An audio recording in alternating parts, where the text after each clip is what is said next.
लोक प्रशासन विषय पर यह 15वां क्लास है। इस क्लास में हम लोग जिला प्रशासन एवं जिला कलेक्टर के बारे में चर्चा करेंगे। जिला प्रशासन प्रशासन की एक क्षेत्रीय इकाई है और जिला कलेक्टर इस क्षेत्रीय इकाई का मुख्य प्रशासक होता है। संपूर्ण जिला प्रशासन इसी कलेक्टर नामक पदाधिकारी के नेतृत्व, मार्गदर्शन और नियंत्रण में कार्य करता है।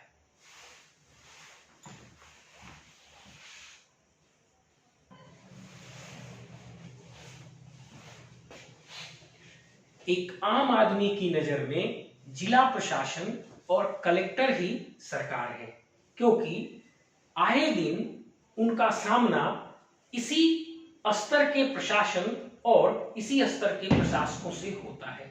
उनकी नजर में जिला प्रशासन और कलेक्टर ही सरकार है, क्योंकि उन्हें सभी सुविधाएं, सरकार से मिलने वाली सभी सुविधाएं इसी स्तर से प्राप्त होती हैं। आपने अक्सर सुना होगा कहते हुए, क्या आप अपने आप को कलेक्टर समझते हैं? अब इसी बात से आपको इस बात का अंदाजा हो गया होगा कि कलेक्टर के पद की क्या महत्ता है और यह कैसे प्रशासन का रीढ़ है और आज भी यह प्रशासन का मुख्य बिंदु है। देखिए, यह क्लास थोड़ा लंबा होने वाला है, इसलिए इस क्लास को सुविधा के अनुसार मैं एक से अधिक क्लासेस में डिवाइड करूंगा और उसी के अनुसार मैं इसे YouTube पर अपलोड भी करूंगा। चलिए अब हम शुरू करते हैं जिला प्रशासन से। जिला प्रशासन एक क्षेत्रीय प्रशासन की एक इकाई है। अब प्रश्न उठता है कि क्या जिला प्रशासन केवल आधुनिक काल में ही रहा है? क्या इसकी उत्पत्ति आधुनिक काल में हुई है, या जिला प्रशासन एक क्षेत्रीय प्रशासन की इकाई के रूप में आदिकाल, मतलब पहले राजतंत्रात्मक काल से भी रहा है? अब इस बात को जानने के लिए हम पूर्व में जो मुख्य डायनेस्टीज थे उनके काल में प्रशासनिक व्यवस्था कैसी रही थी, इस बात को देखेंगे। जो सबसे पहला प्रमुख डायनेस्टी था भारत में, वो था मौर्य काल, जिसकी स्थापना चंद्रगुप्त मौर्य ने की थी।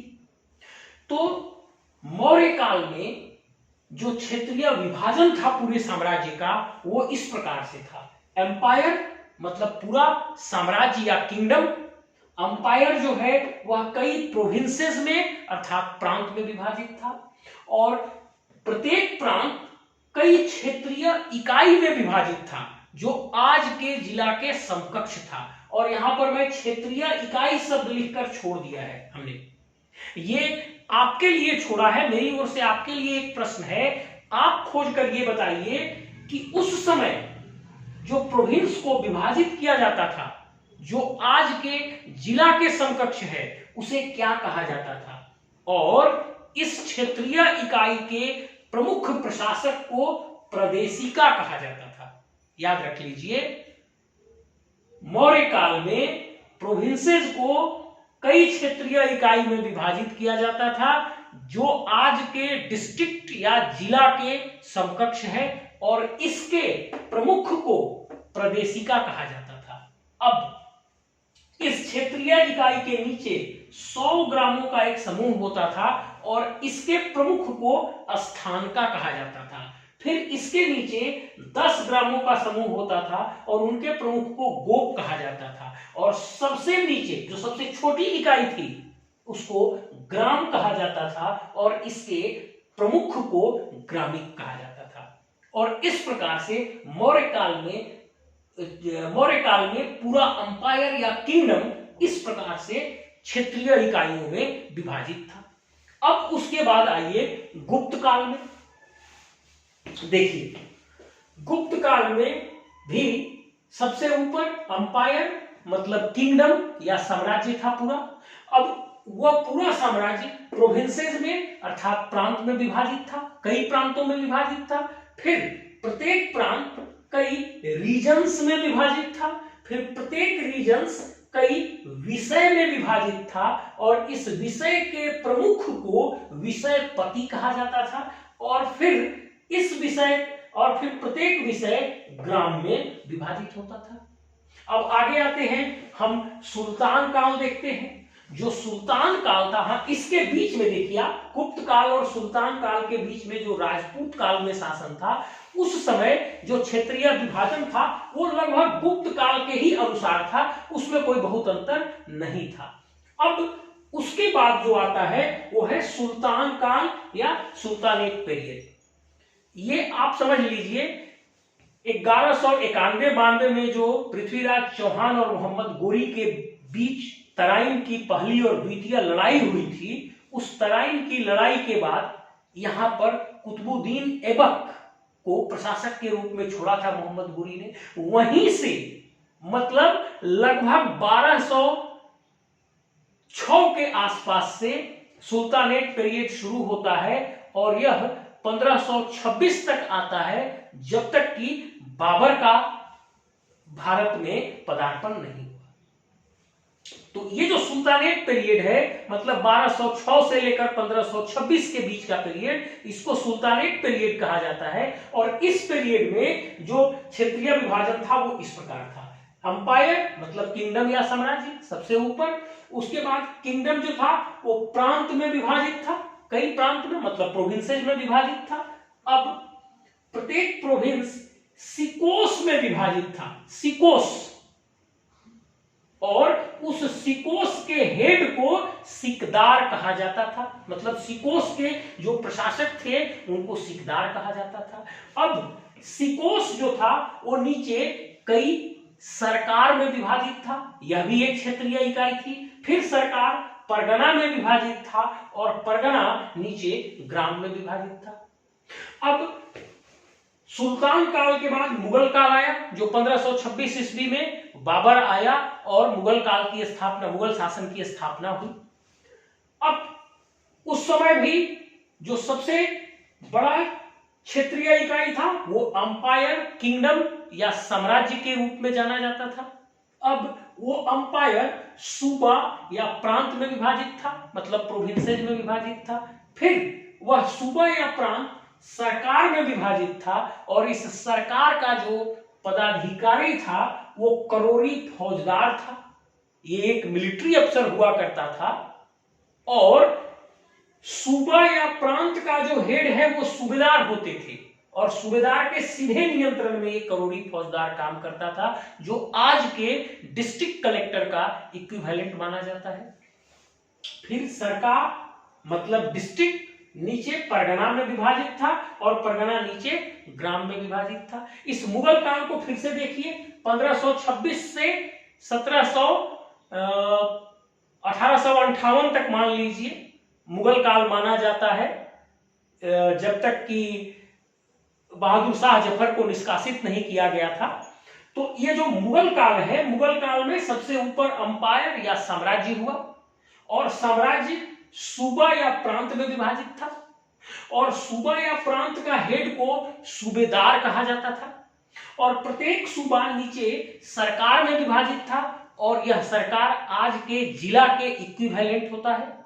और इस सरकार का जो प्रमुख प्रशासक था उसको करोरी फौजदार कहा जाता था और यह करोरी फौजदार सूबा के सूबेदार के डायरेक्ट नियंत्रण में, डायरेक्ट कंट्रोल में काम करता था। फिर सरकार के नीचे परगना और परगना के नीचे ग्राम हुआ करता था। इस ऐतिहासिक विश्लेषण से आपको यह स्पष्ट होगा कि पूरे साम्राज्य को प्रशासनिक सुविधा के लिए क्षेत्रीय इकाइयों में विभाजित करने की परंपरा यह पुराने काल से रही है। मतलब जब से बड़े किंगडम का प्रादुर्भाव हुआ, जब से बड़े किंगडम, बड़े साम्राज्य का प्रादुर्भाव हुआ, जन्म हुआ, उसी समय से प्रशासनिक सुविधा के लिए उस बड़े किंगडम को क्षेत्रीय इकाइयों में बांटने की परंपरा चलती आ रही है। इससे एक बात निकलकर सामने आती है, मतलब यदि कोई कार्य, कोई फंक्शन बहुत बड़ा हो तब उसे सुविधा के लिए कई छोटे छोटे कार्यों में या कई सब फंक्शंस में विभाजित किया जाता है, ताकि उसे सुविधाजनक और बेहतर बनाया जा सके। वैसे ही जब भी कोई प्रशासनिक इकाई बड़ा साम्राज्य के रूप में होता है, तब प्रशासन की सुविधा के लिए उसे छोटे छोटे क्षेत्रीय इकाइयों में तोड़ा जाता है। मतलब यह एक प्राकृतिक नियम है, यह नेचुरल लॉ है कि बड़े कार्य को सुविधा के लिए छोटे कार्यों में तोड़ा जाता है और बड़े साम्राज्य को प्रशासनिक सुविधा के लिए छोटे छोटे क्षेत्रीय इकाइयों में तोड़ा जाता है। यह एक प्राकृतिक नियम है, यह एक नेचुरल लॉ है और इस नेचुरल लॉ के तहत बड़े कार्य को छोटे छोटे कार्यों में तोड़ा जाता है ताकि सुविधा पूर्वक उसे किया जा सके और इसी नेचुरल लॉ के तहत बड़े क्षेत्रीय बड़े प्रशासनिक इकाई को छोटे छोटे क्षेत्रीय इकाइयों में विभाजित किया जाता है ताकि प्रशासन को सुविधाजनक संचालित किया जा सके। इस प्रकार जिला प्रशासन न केवल एक आधुनिक काल की फिनोमेनन है, बल्कि भूतकाल में भी जब से बड़े साम्राज्य का प्रादुर्भाव हुआ है, तब से जिला प्रशासन किसी न किसी रूप में, किसी न किसी नाम से क्षेत्रीय इकाई के रूप में शाश्वत रूप से रही है और आज भी जिला उसी प्रकार से एक महत्वपूर्ण क्षेत्रीय इकाई बनी हुई है।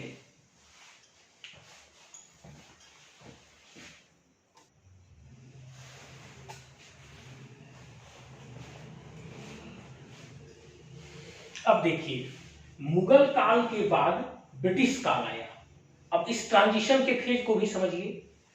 31 दिसंबर 1600 को ब्रिटेन की महारानी ने ईस्ट इंडिया कंपनी को पूर्वी देशों से व्यापार करने की अनुमति दी और इस प्रकार ईस्ट इंडिया कंपनी मुगल काल के दौरान भारत में एक व्यापारी बनकर आया और ईस्ट इंडिया कंपनी की ओर से सर टॉमस रो जहांगीर की दरबार में भारत में व्यापार करने की अनुमति मांगा और उन्हें अनुमति दे दी गई और उसके बाद वो एक व्यापारी कंपनी के रूप में भारत में व्यापार करने लगे। लेकिन धीरे धीरे उन्होंने अपनी शक्तियां बढ़ाई, अपनी आर्थिक और मिलिट्री पावर्स को बढ़ाया, एकत्रित किया और धीरे धीरे मुगल और ब्रिटिश के बीच संघर्ष शुरू हुआ। जो पहली प्रमुख स्थिति है वो 1756 का ब्लैक होल की घटना है। 1757 में पलासी की लड़ाई होती है जिसमें सिराजुद्दौला मारा जाता है। उसके बाद जो निर्णायक लड़ाई हुई वो 1764 ईस्वी में बक्सर की लड़ाई हुई और 1764 ईस्वी में बक्सर की लड़ाई में मुगल शासक पराजित रहे और ब्रिटिशर्स मतलब ईस्ट इंडिया कंपनी विजयी रही। और इस लड़ाई के बाद, जैसा कि हमेशा एक लड़ाई के बाद वार्ता और संधि होती है, इस 1764 ईस्वी में बक्सर की लड़ाई, बक्सर की निर्णायक लड़ाई के बाद 1765 ईस्वी में इलाहाबाद की निर्णायक संधि हुई और 1765 ईस्वी में जो इलाहाबाद की संधि हुई, उस संधि से ब्रिटिशर्स को बंगाल, बिहार और उड़ीसा की दीवानी वसूल करने का अधिकार मिला। मतलब इसको ऐसे कहिए कि ब्रिटिश ईस्ट इंडिया कंपनी को बंगाल, बिहार और उड़ीसा में शासन करने का अधिकार मिला। अब 1765 ईस्वी में हुई इलाहाबाद की संधि के बाद ब्रिटिश ईस्ट इंडिया कंपनी, जो कि एक व्यापारी कंपनी थी, एक व्यवसायिक कंपनी थी, वह बंगाल, बिहार और उड़ीसा की प्रशासक भी बन गई। उस समय इस कंपनी ने किसी भी प्रकार का प्रशासनिक ढांचे में बहुत ज्यादा फेरबदल नहीं किया और पहले से जो चीजें चली आ रही थी उसी में थोड़े बहुत परिवर्तन के साथ अपना शासन इन्होंने जारी रखा। लेकिन मुख्य माइलस्टोन आया 1772 ईस्वी में, जब वारेन हेस्टिंग्स यहाँ के बंगाल के गवर्नर बनकर आए। और जब वारेन हेस्टिंग्स 1772 में बंगाल प्रांत के गवर्नर बनकर आए, तब उन्होंने जिला कलेक्टर के पद का सृजन किया। मतलब उन्होंने अपने प्रोविंस को कई छोटे छोटे क्षेत्रीय इकाइयों में विभाजित किया, जिसे जिला या डिस्ट्रिक्ट कहा, और इसके और प्रत्येक जिला में एक प्रशासक नियुक्त किया, जिसको उन्होंने डिस्ट्रिक्ट कलेक्टर कहा। और आधुनिक कलेक्टर का जन्म यहीं से हुआ। यही कारण है कि वारेन हेस्टिंग्स को भारत में कलेक्टर के पद का पिता, father of the post of collector कहा जाता है। मतलब 1765 से 1772 ईस्वी तक ब्रिटिश ईस्ट इंडिया कंपनी थोड़े बहुत परिवर्तन के साथ बंगाल, बिहार और उड़ीसा में अपना शासन कार्य करती रही। लेकिन जब 1772 ईस्वी में वारेन हेस्टिंग्स बंगाल प्रांत के गवर्नर बनकर आए, तब उन्होंने पूरे प्रांत को प्रशासनिक सुविधा के लिए कई क्षेत्रीय इकाइयों में विभाजित किया, जिसे उन्होंने डिस्ट्रिक्ट या जिला कहा। और इस डिस्ट्रिक्ट के प्रमुख प्रशासक के रूप में कलेक्टर के पद का सृजन किया और कलेक्टर नामक प्रशासक की नियुक्ति की। और यहीं से 1772 ईस्वी से आधुनिक कलेक्टर के पद का जन्म हुआ और वारेन हेस्टिंग्स को father of the post of collector कहा गया।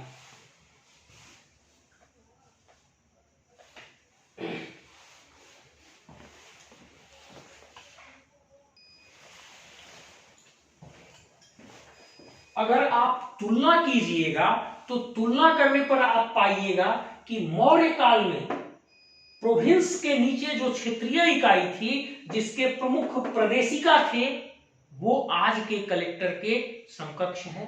और मुगल काल में सरकार का प्रमुख जो करोरी फौजदार हुआ करते थे, एक मिलिट्री अफसर हुआ करते थे, वो आज के डिस्ट्रिक्ट कलेक्टर के इक्विवेलेंट थे। मतलब इस प्रकार से अगर आप तुलना करिएगा तो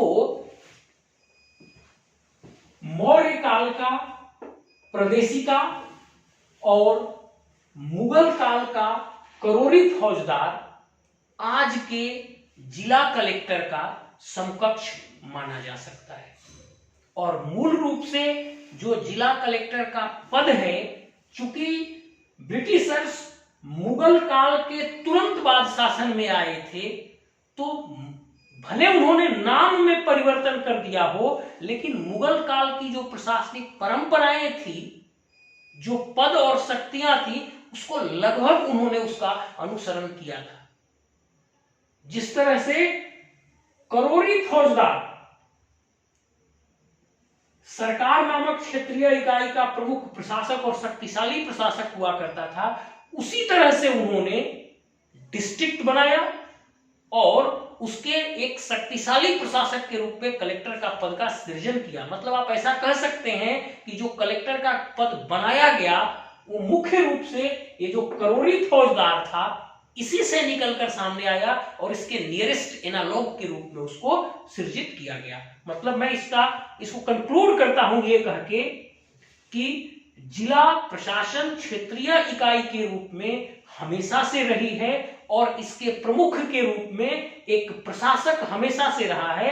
अगर हम आज के जिला प्रशासन और जिला कलेक्टर की तुलना भूतकाल में करेंगे तो मौर्य काल में आज के जिला कलेक्टर का समकक्ष प्रदेशिका नामक पदाधिकारी हुआ करता था और मुगल काल में आज के जिला कलेक्टर का समकक्ष करोरी फौजदार हुआ करता था। मतलब मौर्य काल का प्रदेशिका और मुगल काल का करोरी फौजदार आज के जिला कलेक्टर का नियरेस्ट एनालॉग या नियरेस्ट समकक्ष है।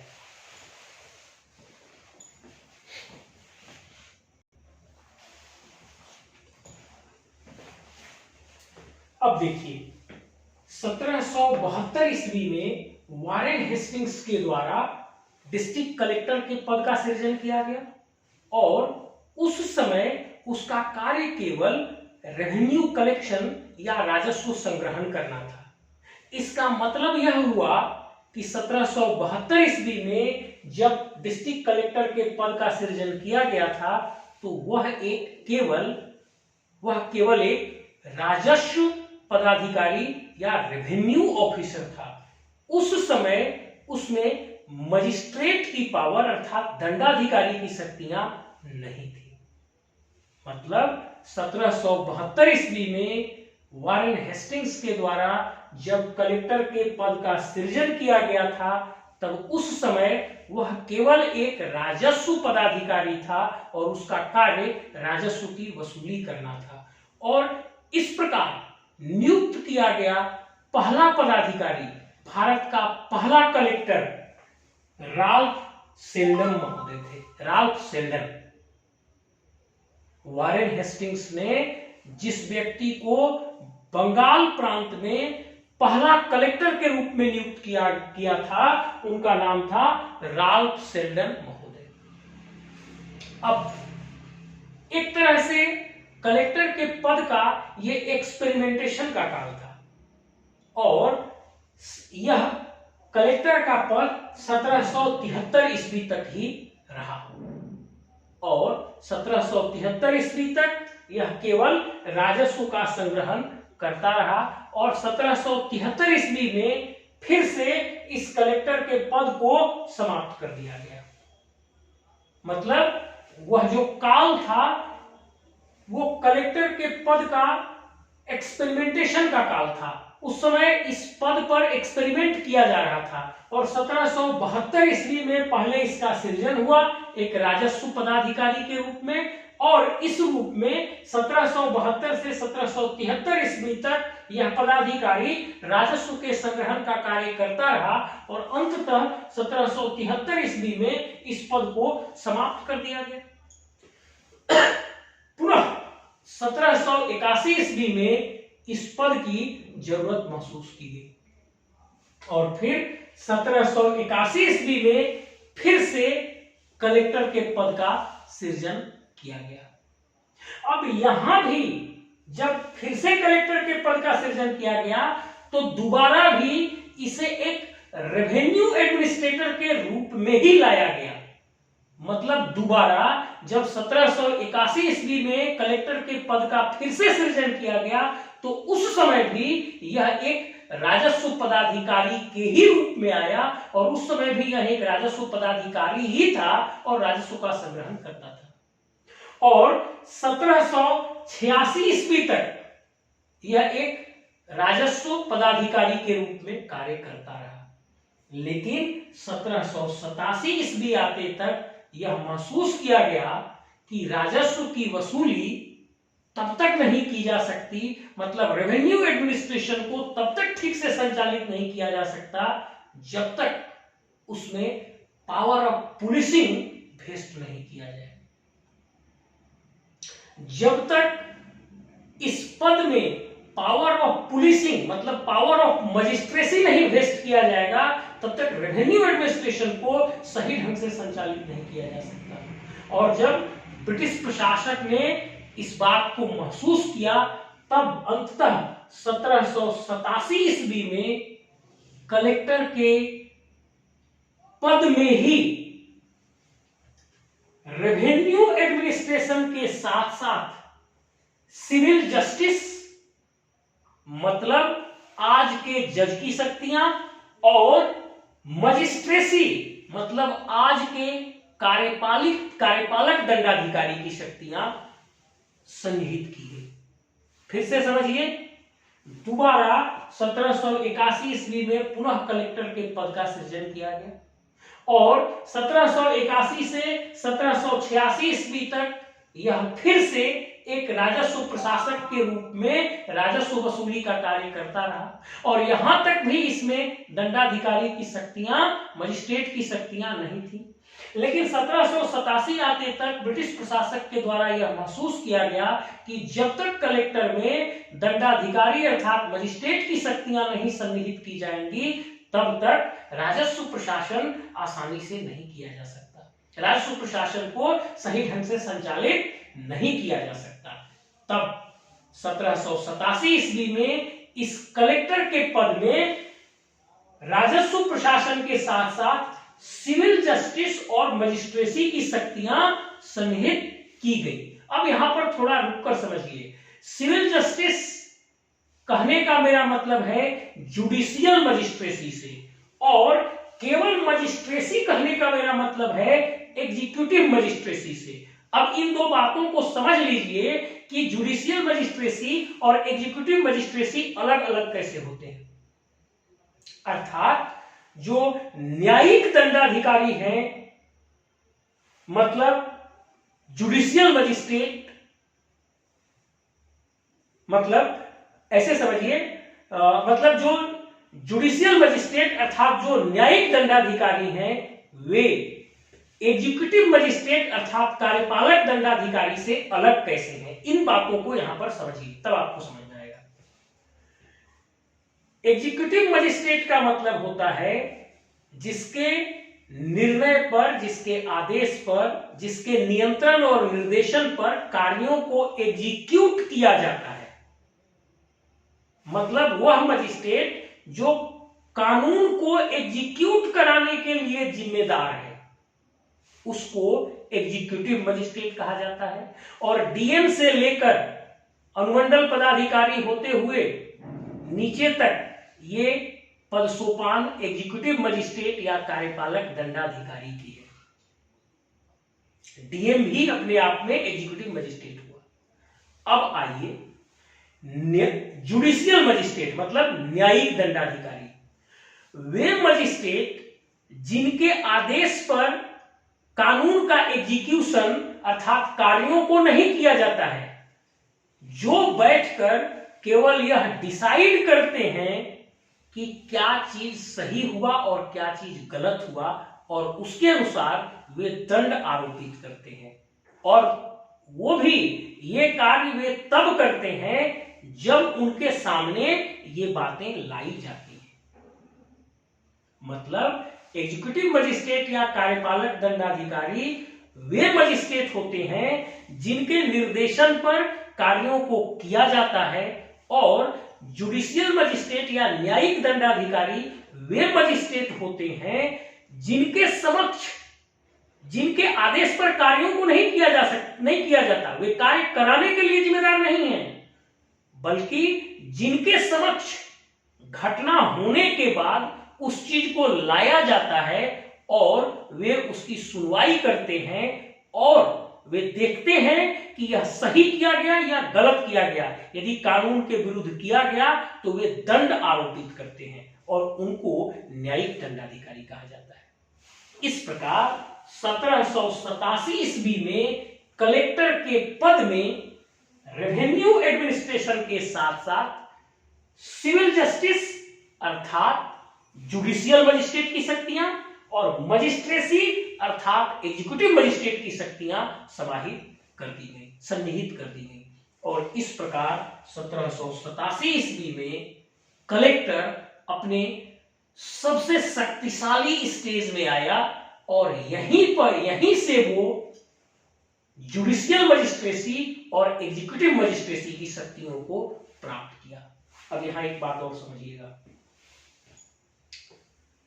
इस बात को मैं अगले फेज में आपको और थोड़ा विस्तार से समझाऊंगा। आप लोग अक्सर सुनते हैं collector, district magistrate, deputy commissioner, फिर आप कंफ्यूज होते हैं कि ये तीनों नाम किसी एक ही व्यक्ति के कैसे होते हैं। इस बात पर मैं चर्चा करूंगा बाद के फेज में। फिलहाल यहां पर समझिए कि उस एक ही व्यक्ति में कलेक्टर, जुडिशियल मजिस्ट्रेसी और एग्जीक्यूटिव मजिस्ट्रेसी की शक्तियां सन्निहित की गई 1787 ईस्वी में। इससे एक बात बहुत स्पष्ट है कि कलेक्टर जो पद है वो सबसे पहले सृजित हुआ, और सबसे पहले कलेक्टर को राजस्व प्रशासन की शक्ति मिली। उसके कुछ वर्षों के बाद 1787 में उसमें दंडाधिकारी की शक्तियां सन्निहित की गई। न्यायिक दंडाधिकारी और कार्यपालक दंडाधिकारी दोनों की शक्तियां सन्निहित की गई। बाद में वारेन हेस्टिंग्स के बाद लॉर्ड कॉर्नवालिस आए, और जब लॉर्ड कॉर्नवालिस वायसराय बनकर आए तब उन्होंने, गवर्नर जनरल बनकर आए, तब उन्होंने जो नौकरशाही थी, उस नौकरशाही मतलब जो सिविल सेवक थे, उनमें काफी परिवर्तन किया। सबसे पहले उन्होंने सिविल सेवकों को दो भागों में विभाजित किया। कवेनेंटेड मतलब प्रतिज्ञाबद्ध और नॉन कवेनेंटेड मतलब अप्रतिज्ञाबद्ध। मतलब प्रशासकों को उन्होंने दो भागों में विभाजित किया, सिविल सेवा को दो भागों में विभाजित किया, कवेनेंटेड सिविल सर्विस और non covenanted civil service. Covenanted civil service मतलब उच्च सिविल सर्विस और नॉन कवेनेंटेड सिविल सर्विस मतलब निम्न सिविल सर्विस। और ये जो कवेनेंटेड सिविल सर्विस थे, ये मुख्य रूप से ब्रिटिशर्स के लिए रिजर्व किए गए और इन्हें उच्च पदों पर पदस्थापित किया जाता था। इस प्रकार से उन्होंने एक कोड बनाया और उसी को कॉर्नवालिस कोड कहा जाता है। और वहां जाकर इनसे सिविल जस्टिस की शक्तियां 1793 ईस्वी में जो कॉर्नवालिस कोड आया था, उससे उस 1793 ईस्वी के कॉर्नवालिस कोड से कलेक्टर से सिविल जस्टिस की शक्ति ले ली गई थी, मतलब जुडिशियल मजिस्ट्रेसी की शक्ति ले ली गई थी। इस प्रकार आप 1759 ईस्वी तक पाएंगे कि कलेक्टर के पद और शक्ति में कई बार परिवर्तन किया गया। लेकिन 1859 तक पाएंगे आप, 1859 तक आप पाएंगे, 1859 तक आप पाएंगे कि कलेक्टर के पद और शक्तियों में कई बार परिवर्तन किया गया। लेकिन 1859 के बाद से और आजादी के काल तक जिला कलेक्टर तीन कार्यों को लगातार करते रहा, अर्थात तीन पदों को कंकरेंटली एक साथ धारण करते रहा। पहला, जैसा आप जान ही रहे हैं, कलेक्टर मतलब डिस्ट्रिक्ट कलेक्टर, दूसरा जुडिशियल मजिस्ट्रेसी, तीसरा एग्जीक्यूटिव मजिस्ट्रेसी। मतलब 1859 से आजादी के समय तक कलेक्टर में ये तीनों शक्तियां, कलेक्टर की शक्तियां, जुडिशियल मजिस्ट्रेट की शक्तियां और कार्यपालक दंडाधिकारी मतलब एग्जीक्यूटिव मजिस्ट्रेट की शक्तियां, ये तीनों बनी रही और इस तरह यह सर्वशक्तिशाली प्रशासक के रूप में कार्य करता रहा। अब ध्यान से समझिए, कलेक्टर के पद पर पहले कवेनेंटेड सिविल सर्विस के लोग मतलब प्रतिज्ञाबद्ध सिविल सेवा के लोग नियुक्त किए जाते थे। शुरू में जब इस कलेक्टर के पद का सृजन किया गया था और जब लॉर्ड कॉर्नवालिस ने कवेनेंटेड और नॉन कवेनेंटेड सिविल सेवा बनाया, तब उस समय से कलेक्टर के पद पर केवल कवेनेंटेड सिविल सेवा के पदाधिकारियों को ही नियुक्त किया जाता था। बाद में आईसीएस मतलब इंडियन सिविल सेवा के पदाधिकारी, बाद में इंडियन सिविल सेवा के पदाधिकारियों को कलेक्टर के पद पर नियुक्त किया जाने लगा। और आजादी के बाद सरदार वल्लभ भाई पटेल के वकालत पर आजादी के समय आईएएस और आईपीएस को, मतलब आईसीएस जो आईएएस का पूर्वज था और आईपी जो आईपीएस का पूर्वज था, इनको हटाने की बात चल रही थी। लेकिन सरदार वल्लभ भाई पटेल की जिद पर इन सेवाओं को जारी रखा गया और आईसीएस के जगह पर आईएएस आए। तब आजादी के बाद से आईएएस को कलेक्टर के रूप में नियुक्त किया जाने लगा और अभी तक, आज तक जिला कलेक्टर के रूप में आईएएस कैडर के पदाधिकारियों को ही नियुक्त किया जाता है। फिर से ध्यान से सुन लीजिए, जब 1772 ईस्वी में इसका सृजन हुआ और बाद में लॉर्ड कॉर्नवालिस के द्वारा 1780 के दशक में कवेनेंटेड और नॉन कवेनेंटेड सिविल सेवा बनाया गया, तब से कलेक्टर के पद पर कवेनेंटेड सिविल सेवा के पदाधिकारियों को ही केवल नियुक्त किया जाता था। बाद में आईसीएस नामक सेवा बना, इंडियन सिविल सर्विस, और इंडियन सिविल सर्विस के पदाधिकारी को जिला कलेक्टर के रूप में नियुक्त किया जाने लगा। आजादी के बाद सरदार वल्लभ भाई पटेल की वकालत पर आईसीएस के बदले आईएएस नामक सेवा बनाई गई और तब कलेक्टर के पद पर आईएएस काडर के पदाधिकारियों को नियुक्त किया जाने लगा और अभी तक आईएएस काडर के पदाधिकारियों को ही नियुक्त किया जाता है।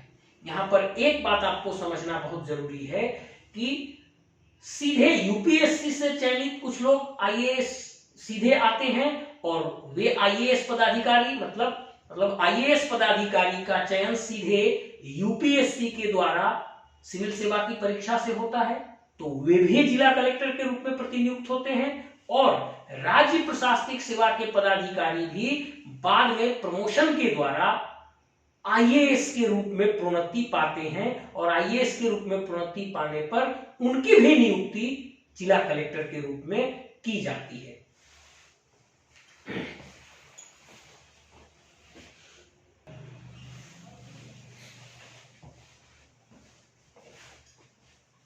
कुछ लोगों ने इस कलेक्टर के पद के बारे में क्या कहा है, इस चीज को ध्यान से समझिए। 1930 ईस्वी में जो साइमन कमीशन भारत आए थे, भारत के संविधान के बारे में जानने के लिए कि भारत का अगला संविधान कैसा होगा, और इसी उद्देश्य से 1930 ईस्वी में साइमन कमीशन भारत आया था। तो उस समय साइमन कमीशन ने एक टिप्पणी किया था कलेक्टर के बारे में। उन्होंने ये कहा था कि भारत में एक आम आदमी की नजर में कलेक्टर ही सरकार है। साइमन कमीशन ने 1930 में एक टिप्पणी किया था कलेक्टर के पद पर, जिसमें उन्होंने कहा था कि भारत में जो इनहैबिटेंट्स हैं, मतलब भारत के जो नागरिक हैं, उन आम आदमी की नजर में कलेक्टर ही सरकार है। अब उसी समय रैमसे मैकडोनाल्ड वहां के प्रधानमंत्री थे, मतलब ब्रिटेन के प्रधानमंत्री थे, और रैमसे मैकडोनाल्ड ने एक टिप्पणी की थी कलेक्टर के पद के बारे में। रैमसे मैकडोनाल्ड ने कलेक्टर के पद के बारे में एक टिप्पणी की थी, और रैमसे मैकडोनाल्ड ब्रिटेन के प्रधानमंत्री थे और उन्होंने कलेक्टर के पद के बारे में एक टिप्पणी किया था, और वो टिप्पणी था कि कलेक्टर नामक कछुआ के पीठ पर भारत सरकार का हाथी चलता है। मतलब भारत सरकार जो हाथी जैसा विशालकाय है, वो कलेक्टर नामक कछुआ के पीठ पर, डिस्ट्रिक्ट कलेक्टर नामक कछुआ के पीठ पर चलता है। मतलब ये इतना मजबूत है, ये कछुआ डिस्ट्रिक्ट कलेक्टर का जो पद है, ये कछुआ के रूप में इतना मजबूत है कि इसके ऊपर पूरा भारत सरकार का हाथी खड़ा होता है और चलता है। अब लॉर्ड वेवेल लगभग 1943 ईस्वी में ये भारत के वायसराय बनकर आए थे, और लॉर्ड वेवेल ने कलेक्टर के बारे में जो टिप्पणी किया था, उन्होंने कहा ब्रिटिश शासन को किसी और चीज के लिए याद किया जाए या नहीं किया जाए, लेकिन डिस्ट्रिक्ट कलेक्टर के पद के रूप में जरूर याद किया जाएगा।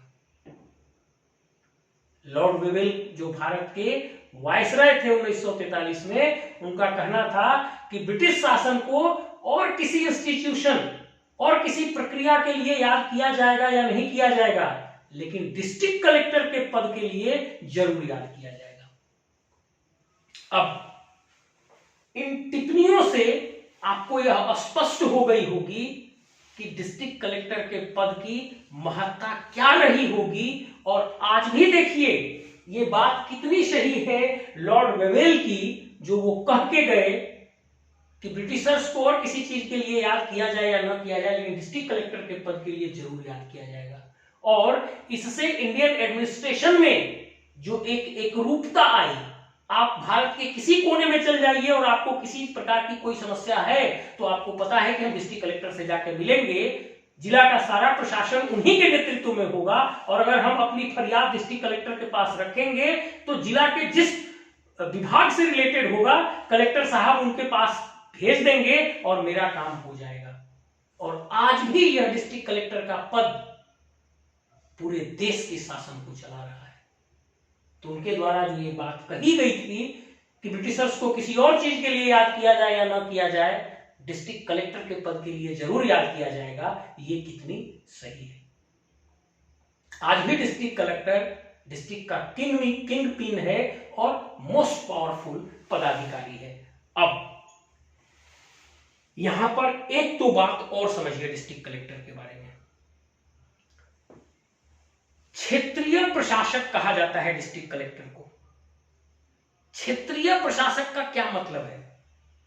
क्षेत्रीय प्रशासक का मतलब यह होता है कि जिस भौगोलिक क्षेत्र के लिए वह जिम्मेदार है उस क्षेत्र में प्रशासन की सभी कार्यों पर वह नियंत्रण रखता है और उस क्षेत्र के अंतर्गत प्रशासन के सभी कार्य उसके नियंत्रण और देखरेख में किए जाते हैं।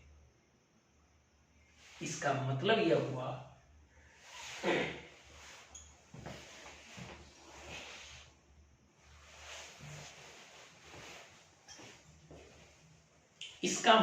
यह हुआ कि जिला कलेक्टर जिला के भौगोलिक सीमा के अंतर्गत प्रशासन के संपूर्ण कार्यों के लिए जिम्मेदार होता है। इसे और दूसरे तरह से सुनिए, इसका मतलब यह है कलेक्टर को एक क्षेत्रीय प्रशासक कहा जाता है और वह जिला के भौगोलिक क्षेत्र के अंतर्गत प्रशासन के लिए संपूर्ण रूप से जिम्मेदार माना जाता है। इसका मतलब यह हुआ कि जिला की भौगोलिक सीमा के अंतर्गत प्रशासन के प्रत्येक कार्य के लिए वह जिम्मेदार पदाधिकारी है और उन सभी कार्यों के लिए ऑथोरिटी या प्राधिकार उसमें सन्निहित है। अब देखिए, प्रशासन के सभी कार्यों को गिना नहीं जा सकता, उनकी नंबरिंग नहीं की जा सकती। आप कितने भी हाई डिग्री ऑफ इंटेलिजेंस का इस्तेमाल कीजिएगा, कुछ न कुछ नए कार्य आ जाएंगे। तब आसान रूप से यह कहना सही होगा कि जिला कलेक्टर एक क्षेत्रीय प्रशासक है और जिला के भौगोलिक क्षेत्र के भीतर प्रशासन के लिए संपूर्ण रूप से जिम्मेदार और प्राधिकृत पदाधिकारी है और जिला के अंतर्गत प्रशासन के सभी कार्यों के लिए कलेक्टर जिम्मेदार है और इन कार्यों की शक्तियां उस कलेक्टर में निहित होती है। इसका यह मतलब है कि पूरा जिला कलेक्टर के नेतृत्व, नियंत्रण और मार्ग निर्देशन में काम करता है और जिला के अंतर्गत प्रशासन की सभी इकाइयां किसी न किसी रूप में कलेक्टर के नियंत्रण और निर्देशन में ही कार्य करती है। अब एक बात ध्यान दीजिए, वर्तमान में कलेक्टर को कई नामों से पुकारा जाता है। जिलाधीश, जिलाधिकारी, उपायुक्त, जिला collector, collector, deputy commissioner, district magistrate, इस प्रकार कई नामों से कलेक्टर को पुकारा जाता है। मैं फिर से रिपीट करता हूं, जिलाधीश, जिलाधिकारी, उपायुक्त, जिला collector, collector, deputy commissioner, district magistrate, DM, इन कई नामों से इन्हें पुकारा जाता है। आज भी जिला कलेक्टर जिला का एक क्षेत्रीय प्रशासक है और जिला की भौगोलिक क्षेत्रफल के अंतर्गत होने वाले प्रशासन के सभी कार्यों के लिए जिम्मेदार और प्राधिकृत पदाधिकारी वही है। अब आप विश्व के विभिन्न देशों में जब इस पद की तुलना करेंगे तो केवल फ्रांस में जो प्रीफेक्टोरेट होता है, उस प्रीफेक्टोरेट का जो हेड होता है प्रीफेक्ट, वही इसका नियरेस्ट एनालॉग या तुलना है। अदरवाइज विश्व के किसी भी प्रशासन में आपको कलेक्टर के समान पद, कलेक्टर का समान पद आपको नहीं मिलेगा। जिस तरह से भारत में डिस्ट्रिक्ट होता है, फ्रांस में उसी तरह से प्रीफेक्टोरेट होता है, और जैसे डिस्ट्रिक्ट का हेड डिस्ट्रिक्ट कलेक्टर होता है, वैसे ही फ्रांस में प्रीफेक्टोरेट का हेड प्रीफेक्ट होता है। इस प्रकार पूरे विश्व के प्रशासन में अगर डिस्ट्रिक्ट कलेक्टर जैसा शक्तिशाली और तुलनात्मक पद आप देखेंगे तो फ्रांस का केवल प्रीफेक्ट का पद है। इसके अलावा विश्व में कहीं भी कलेक्टर जैसा शक्तिशाली और पूरे क्षेत्र के लिए जिम्मेदार पदाधिकारी नहीं है। यह इस पद की महत्ता है।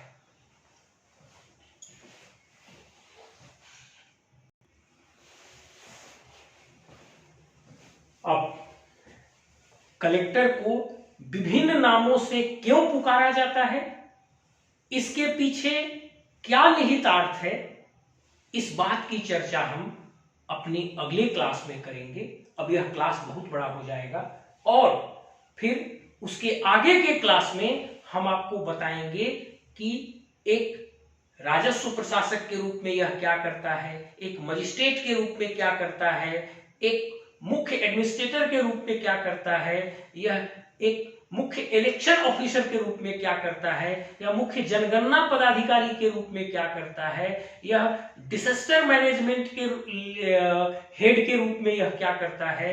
कई सारी इसको शक्तियां किन किन रूपों में दी गई हैं, इनके शक्तियों और कार्यों की बारी बारी से चर्चा करेंगे। अब आज के क्लास को हम यहीं से समाप्त कर रहे हैं और अगला क्लास हम शुरू करेंगे जिसमें हम कलेक्टर को किन किन विभिन्न नामों से बुलाया जाता है और इन विभिन्न नामों से क्यों बुलाया जाता है, ये नाम इनको किन कानून से मिले और इस नाम के पीछे इनकी क्या शक्तियां छुपी हुई हैं, और उसके बाद इनके कार्यों की हम चर्चा करेंगे। पूरा क्लास सुनने के बाद यदि आपको लगता है कि यह क्लास आपके लिए उपयोगी है तो हमारे मोटिवेशन के लिए आप इसको लाइक भी कीजिए और सब्सक्राइब भी कीजिए, अपने मित्रों को शेयर भी कीजिए। और अगर आपको लगता है कि नहीं यह उपयोगी नहीं है तो आप इसको डिसलाइक भी कीजिए और कमेंट बॉक्स में बताइए कि इसमें सुधार कैसे किया जा सकता है। Thank you.